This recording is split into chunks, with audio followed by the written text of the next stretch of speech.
W.O.L.F is vicious on ice and snow, and hot on the trail of G.I. Joe.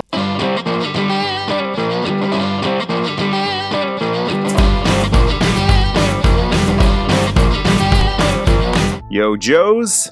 Hello, gorgeous!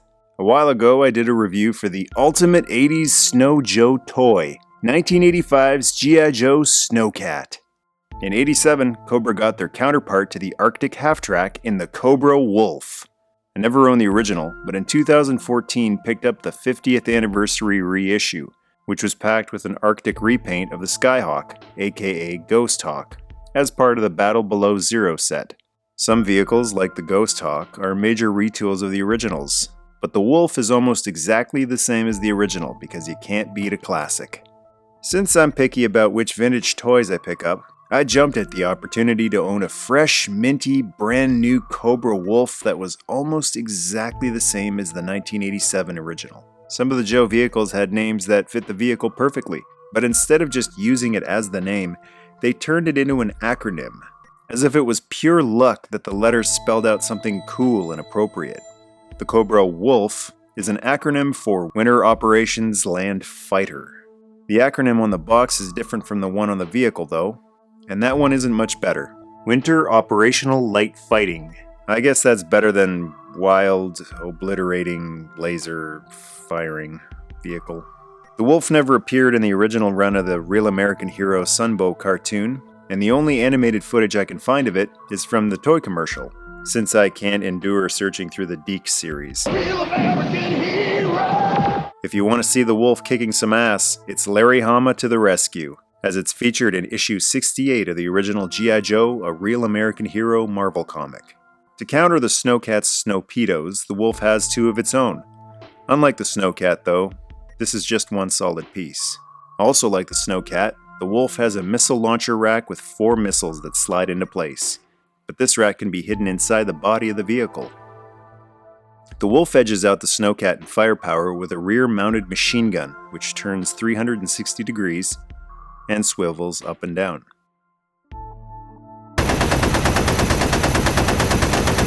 Again, like the Cat, the W.O.L.F is a half-track, but it has a cool bonus feature of being able to fold the back treads in, mounting it totally on skis. It's tough to fold in though. I'm not going to risk it because they don't make plastic like they used to, and this would be especially prone to breaking outside in the cold. A cool feature in theory, but not in actual execution in the intended environment. Going all skis gives it a stealth property, being able to sneak up on Joe targets at the bottom of a hill or slope very quickly without having to use engine power that would be picked up on Joe radar. The side skis are removable and can be used as a snowboard for your snow serpents. Or use two as a giant pair of skis. They don't stay in very tight though, so you're bound to pull a Lane Meyer from Better Off Dead. And with the back treads down, removing these skis doesn't render the W.O.L.F inoperable. There are a lot of foot pegs on the sides, but I don't believe it can hold as many figures as there are foot pegs. There are 2 foot pegs on the bottom ski on each side, which have been updated from the original mold to fit the modern style of Joes, and 3 more pegs right above them, but these are still the old style larger pegs, meant to fit the 80s and 90s Cobras. I personally think the maximum number of figures you'll be able to fit on each side of the W.O.L.F is 2 without having it look cluttered. And unfortunately, Joe W.O.L.F figures didn't come with peg holes in their feet, so there's no secure way to attach a W.O.L.F to your W.O.L.F. There's nice detailing in the cockpit.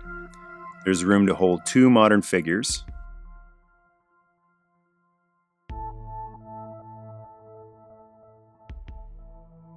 And the front seat has 2 individual steering control sticks for the driver to grab. And the rear seat has a single steering stick, probably to control the back-mounted machine gun. Nice cushion detailing on the seats too. I love the tinted blue cockpit canopies too. They're the perfect shade.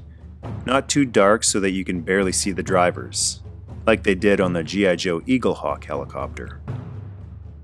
What's also great is that the figures can actually grab onto these handle steering sticks.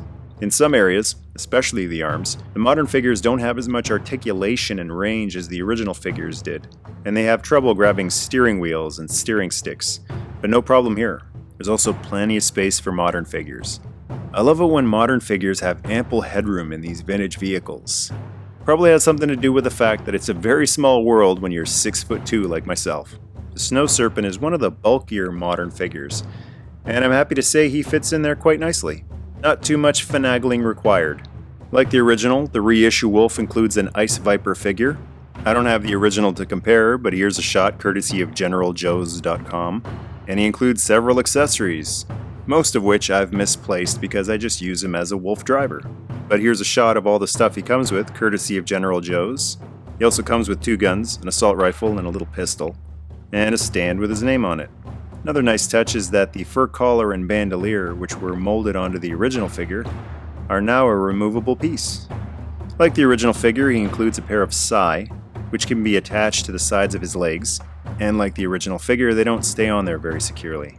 It's peculiar to me that he includes a set of sai, a ninja weapon in the world of G.I. Joe. It's just a strange combination that an Arctic tank driver also has ninja skills. In G.I. Joe, it's usually all or nothing when it comes to specialties, and there aren't too many vehicle drivers that also moonlight as ninjas. The original figure came with a helmet with goggles molded onto it. The new one comes with a helmet with removable goggles, which I can't find at the moment. It fits nicely on him, but personally I prefer the unhelmeted look. The red mask really pops, especially through the blue canopy. And here's the vintage helmet on the modern figure. As you can see, this Ice Viper does not have an ego problem. He has a very small head compared to the original. So was it worth the 30-year wait? Absolutely! As a proud Canadian that's a fan of all things winter, the Cobra Wolf is one of my favorite new additions to my G.I. Joe and Cobra collection.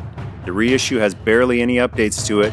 That's because they got it right the first time. Want to howl about the Cobra Wolf? Scroll down and go to town. And to join the Joe tribe, hit subscribe.